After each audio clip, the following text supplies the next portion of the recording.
So today's video comes from a listener who asked for suggestions for a horror anthology series that focuses on found footage. Well, I actually have a few ideas for this. First idea involves an urban explorer or someone who films their expeditions into allegedly haunted places.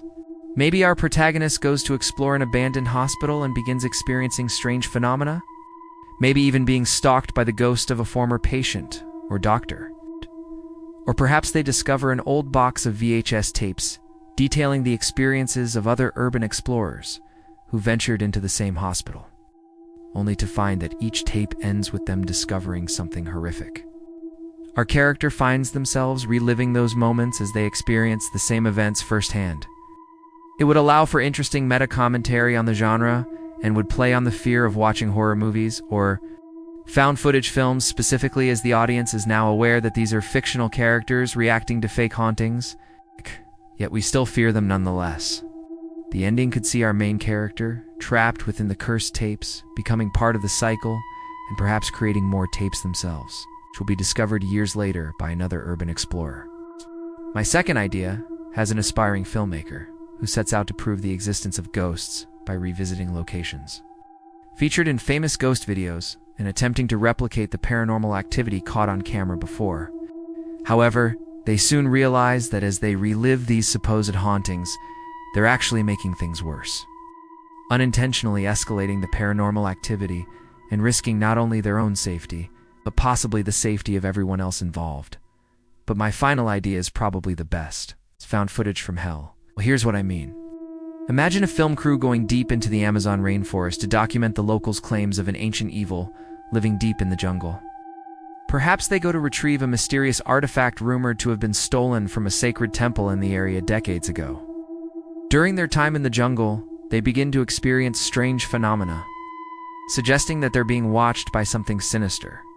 They come across cryptic messages carved into trees warning them to leave, but they continue their search, which escalates the supernatural activity, resulting in terrifying nighttime visions, perhaps of humanoid creatures skulking in the shadows. As the situation gets increasingly dangerous, the group becomes fractured as paranoia sets in, and they turn on one another. Some believe they're truly being stalked by an ancient monster, while others think it's all in their heads. Tensions rise until one member of the group disappears, presumed dead. The rest escape the jungle, bringing with them the artifact they had come to retrieve. However, upon returning home, they soon realize that their ordeal in the jungle has taken a toll on their mental well-being. They suffer from debilitating anxiety, insomnia, and disturbing visions. They attempt to move on, but the artifact proves to be a curse, causing even more paranormal activity and possibly driving them to do horrible things. Flashbacks reveal the true nature of the entity, perhaps showing the lengths to which the creature will go to protect its territory and punish intruders. The story explores themes of human ambition, greed, and the dangers of seeking power over nature. That's it for the ideas. Now let's move on to the video. So this was written by a user. Thanks again for writing this. Let's jump right in. They say some places hold echoes of the past. Most people think of them as ghosts, visual specters caught in a loop. But I know better. The real ghosts aren't seen or heard. For months, I'd been chasing whispers of a place called Ethelberg, a city erased from modern maps, abandoned overnight for reasons no one could agree on. But the legends all mentioned one thing: the sound. A melody played by the wind itself, a symphony of decay. I had to hear it, I had to record it. Getting there was a pilgrimage. When I finally stood before it, the silence was the first thing I noticed. Not a dead silence. It was heavy, pressurized. Like the moment before a storm breaks, I put on my headphones, cranked the gain, and listened. And that's when I heard the first note. It wasn't just the wind, it was tuned. I followed the sound deeper into the city. It led me to what must have been a grand cathedral. The wind howled through the shattered stained glass, but the organ was something else. The pipes, twisted and broken, were catching the wind at specific frequencies, turning the random gusts into a discordant, chilling chorale. It was the sound of a choir of the dead. Every structure was an instrument. A loose sheet of metal on a factory roof became a monstrous drum, keeping a slow, heart-like tempo. Telegraph wires, frayed and snapping in the wind, were the strings. Subway grates hissed and sighed like 1,000 ghostly voices. This wasn't chaos. This wasn't decay.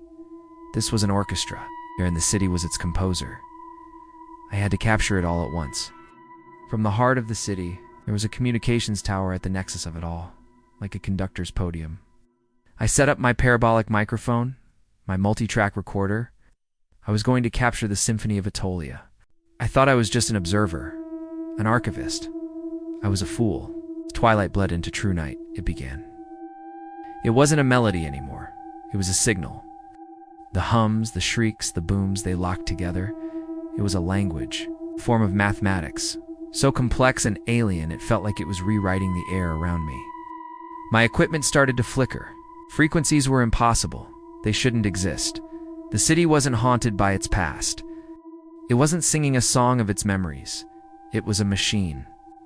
A resonant chamber designed for one purpose: to open a door, to call something home.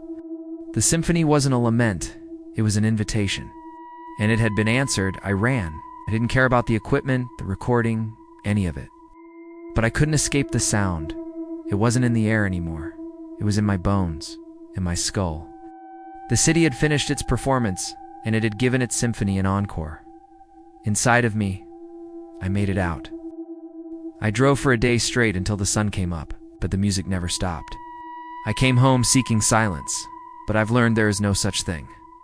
The symphony needed a new instrument, a new conductor.